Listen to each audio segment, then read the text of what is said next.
ከተግባር በኋላ እንድንወያይ በዚሁ አጋጣሚ ቻሌንጅ ማድረግ ፈልጋለሁ። የመጣንበት ዋነኛው ዓላማ የገጠር ኮሪደር ማስጀመር ቢሆንም እግረ መንገድ በሐላባ አንድ ወረዳ ጎብኝተን ነበር። ይህ ወረዳ ከ20 ዓመታት በላይ በሴፍቲ ኔት ይታገዝ የነበረ ነው። ዛሬ በቆሎ፣ በርበሬ፣ አቮካዶ፣ ማንጎ በማረስ ራሱን መመገብ ብቻ ሳይሆን የከባቢውን ገበያ የሚያረጋጋ ወረዳ ሆኗል። አቮካዶውን እኔ መጀመሪያ ሳይው ማንጎ ነው ያልኩት፣ ምክንያቱም ትልቅ ስለሆነ እኛ የምናውቀው አቮካዶ መልክ የለውም፣ ትላልቅ ነው፣ የማንጎ ፎርም ነው ያለው። ያን የሚያክል አቮካዶ ማምረት የሚችል ቦታ ትናንትና በጎርፍ የሚጠቃ ትናንትና በድርቅ የሚጠጋ እኔ ዛሬ 5 ዓመት ገደማ ሐላባ ስመጣ ከፍተኛ የውሃ ችግር አለ ብለው 7-8 ጉድጓድ ተቆፍሮላቸው ውሃ ችግር ነበር። አሁን ዛሬ ያየው ስራ ግን እጅግ ተስፋ የሚሰጥና በርቱ እንዳይቋረጥ ይሄ ጥረት የሚያስብል ነው።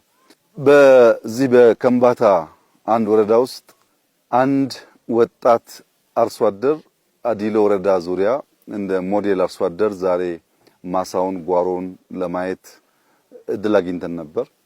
ያ አርሶ አደር በጓሮ በማሳው የጀመረው ስራ እጅግ በጣም የሚያኮራ ነው።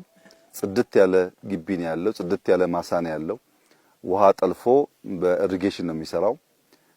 ይህ ወጣት ከራሱ አልፎ በከባቢው ያሉ 400 አርሶ አደሮች የሚደግፍ የሚሰራ የሚያሰራ ሰው ሆኗል። አጠቃላይ ከባቢውን የሚቀይር ኢምፓክትፉል የሆነ ስራ ጀምሯል።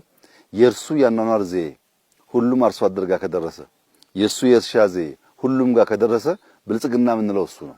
አንድ አርሶ አደር በቤቱ መብራት ያለው፣ ስልክ ያለው፣ ሽንት ቤት ያለው፣ ከከብቶች ጋር የማይተኛ አጥሩ በእንሰት በማንጎ በአቮካዶ በሙዝ የሆነ ቆርቆሮ የማይጠቀም ከተፈጥሮ ጋር የማይጣላ ንጹህ ኮምፓውንድ ያለው ልጆቹ ሊጫወቱ ቢያስቡ በመስክ በጓሯቸው በሰፈራቸው የተመቸ ከባቢ ያላቸው ከሆነ ብልጽግና ብለን የምንጠራው የእያንዳንዱ የአርሶ አደር ላይፍ ወደዛ ደረጃ እንዲደርስ ነውና ያየነው የሞዴሉ አርሶ አደር ስራ እጅግ የሚያኮራ ነው። ያ እንዲበራከት እንዲሰፋ ለመላው ኢትዮጵያ ሞዴል ሆኖ እንዲስፋፋ አደራ ማለት ፈልጋለሁ። እዚህ ከምባታ በንጽጽር በጣም ለም እና ለእይታ ማራኪ የሆነ ከባቢ ነው። ይሄ ከኋላ የምታዩት የአምበርቾ ተራራ 777 ስቴርስ አሉት እና ዛሬ ይሄንን መውጣት ይቻላል ወይ አይቻልም የሚል ቻሌንጅ ነበር የወሰድነው። እንግዲህ ብልጽግና ጀምሮ የማይጨርሰው ተናግሮ የማይፈጽመው ነገር ስለሌለ ምንም እንኳን አምበርቾ እዚህ ሆኖ ሲያዩት ቀላል ሲጀምሩት ፈታኝ ቢሆንም ፈተናን ሳንሻገር ውጤት ሊመጣ ስለማይችል መላ ቲሙ እንዳያችሁት አምበርቾን ወጥቶ 77ቱን ጨርሶ ደረጃ የሌለበትን ቦታም በ200 300 ሜትር ገደማ ወጥተናል። እኛ የተሰጠን ቻሌንጅ ተቀብለን የተሰራው ወጥተናል። መልሰን ለከምባታ ቻሌንጅ ሰጥተናል። አሁን 777 ነው የሰራችሁት። አስደናቂ ስራ ነው የሰሩት። ባይዘወይ እንኳን ሊሰራበት ሊወጣበት አዳጋች ስለሆነ ነገር ግን 1000 ሙሉ ቦታው አለ።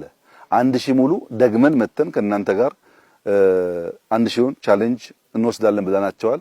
በሚቀጥሉት 3 ወራት ይሄ ብርቱ የከምባታ ህዝብ አምበርቾ የመሰለውን ሐውልቱን አምበርቾ የመሰለውን የቱሪስት መስህቡን እጅግ ውብ የሆነውን ተራራ ሙሉ በሙሉ በመጨረስ እኛም መተን በጋራ የምንወጣበት ይሆናል። በርካታ ሰዎች እየመጡ ይሄን ቻሌንጅ እንደሚሞክሩት ተስፋ አደርጋለሁ። የማዕከላዊ ኢትዮጵያ ክልል ከሆነ ገና ዓመት ተኩል ገደማ ነው። የክልል ቁመና ይዞ ራሱን አደራጅቶ ያሉበትን ችግር ፈትሾ አሁን ወደ ልማት እየገባ ያለበት መንገድ ተስፋ ሰጪ ነው። በየሄንበት በርካታ የልማት ጥያቄዎች ህዝቡ አንስቷል። በተለይም መሰረተ ልማት ስራዎች በሚመለከት የመንገድ ስራዎች በሚመለከት የተነሱ ጥያቄዎች አሉ። የተነሳ ጥያቄ ሁሉ በአንድ ጀንበር መመለስ ብንቸገርም መተን ያየናቸውን ዋና ዋና ችግሮች መርምረን ተወያይተን በደረጃ በደረጃ ለህዝባችን ምላሽ እየሰጠን እድገታችንን ብልጽግናችን ለማረጋገጥ የሚደረገውን ጥረት እናፋጥናለን የሚል እምነት ነው ያለኝ። በነበረን ጊዜ በነበረን ቆይታ እጅግ ከፍተኛ ደስታ ተሰምቶኛል። አርሶ አደሩን ለማየት ታድለናል። እርሻ አይተናል። ሌማትና ከቀርከሃ አንጻርም ለየት ያሉ ነገሮች አይተናል። ከዚህ ከአምበርቾ ተራራ በስተጀርባ ከፍተኛ የባምቡ እርሻ ይመስል ነገር አይተናል። ይሄ ባምቡ ለብዙ ነገር የሚያገዝ ነው።